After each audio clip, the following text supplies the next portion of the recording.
Hi, it's me again with CorelDraw Tips and Tricks, and I'm going to show you how you could use the clone tool with the interactive fill tool.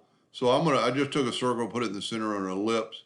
I'm going to get my 3-point curve. I'm going to go from that center, and I'm going to put a little twist to it.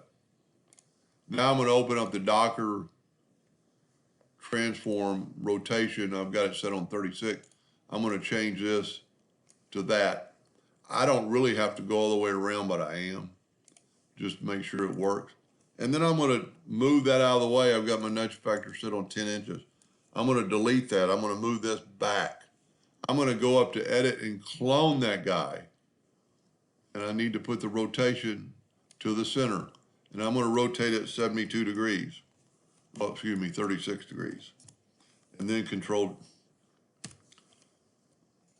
D again and rotate it 72 degrees. Control D, Control D, Control D, Control D. So we've got a bunch of clones, but this is our control clone. So I'm going to take the interactive fill tool and I'm going to interactive fill that guy, and look what it's doing to all of them. Now I have a much better result in what it's going to look like in each corner. I mean, you can change it quite a bit. You know, move this around, and you can actually see what you're getting.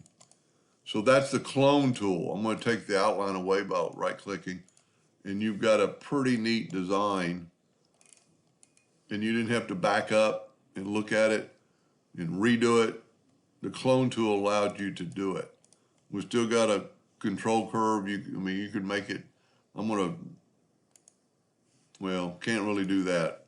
But you could still take the interactive fill tool and add different colors. And wow, that's not going to work, but well, it does too. You just move that around. Anyway, hope that helped a little bit. Thank you for watching.